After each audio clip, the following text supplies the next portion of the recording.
ሰላም ሰላም የቲክቶክ ቻናል ቤተሰቦች እንዴት ናችሁ? ደህና ናችሁ? አሉ አልሐምዱሊላህ። ዛሬ በሚያምርና በሚጣፍጥ በጣም ገራሚ በሆነ የቸባብ አሰራር ይዤላችሁ መጥቻለሁ። አብራችሁ ሁኑ።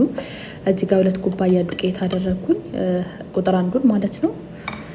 እና ከዛ በኋላ ሄል ፍሬሽን የራሴን የፈጨሁት ሄሉን እሺ፣ ያኛው ሽታው ስለሚሄድበት እዚህ ጋር 1 ማንኪያ የምግብ እርሾ፣ 2 ማንኪያ ሀሊብ ፓውደር እና ስኳር፣ ምልህ አደረኩኝ፣ ጨው ማለት ነው። ከዛ ቤኪንግ ፓውደር አደረኩ በመታዩት መልኩ ግማሽ ማንኪያ ማለት ነው። ይሄ ትንሽ ማንኪያ ስለሆነ ነው።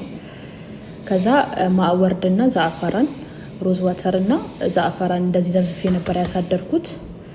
እና ደግሞ እንቁላል እንደዚህ 1 እንቁላል አደረኩኝና ከዛ በኋላ ውሃ አደረኩበት በመታዩት መልኩ ማለት ነው። በጣም ነው የሚጣፍጠው፣ ለስላሳ ቸባብ ማሻአላህ። እና ውሃ አደረኩኝ፣ 2 ኩባያ ውሃ ነው የተጠቀምኩት። እሺ እኔ እዚህ ጋር ያው ማብካት ጀመርኩኝ በማብኪያው እንደምታዩት። ይሄ በማብኪያ ለማብካት አይመችም፣ ይሄ የቸባብ ሊጥ ማለት ነው። ሁለተኛውንም ውሃ አድርጌ በምታዩት መልኩ ማምታት ጀመርኩኝ። በደንብ ነው ማምታት ያለብን እንደምታዩት። በደንብ ምቱት እንዳይጓጉልባችሁ እሺ። እንደዚህ በደንብ እየመታችሁት ከዛ በኋላ ሸፍነን ለ40 ደቂቃ እናሳርፈዋለን። አሁን ደግሞ ቦካልኝ፣ ይሄው ከ40 ደቂቃ በኋላ ማሻአላ እዩት እንዴት እንደሚያምር።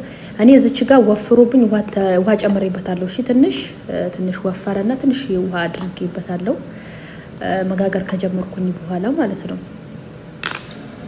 መጥበሻችንን ጣደን እዚች ጋር አሰስን እንደኛ ሀገር ምጣድ። ያው እዚህ ጋር ሊጥ ወፍራም ነበረ። ከዛ በኋላ እነዚህን ከጋገርኩ በኋላ ሳየው ሲወፍርብኝ ውሃ ጨምሬያለሁ። እሺ እንደምታያቸው በጣም ነው የሚያማምሩት። እነዚህ የሙከራዎቹ ነበሩ። ይሄ በቃ ውሃ ከጨመርኩኝ በኋላ ነው። ይሄ ማሻአላህ እዩት እንዴት እንደሚያምር እዩት። እና ኦሪጂናል የኢማራት ፓንኬክ ነው፣ ሞክሩት። በጣም በቀላል መንገድ ነው የሚሰራው። እንደዚህ እዩት እንዴት እንደሚያምር ማሻአላህ። ከዛ ጨረስኩኝ። ይሄን ይመስላል።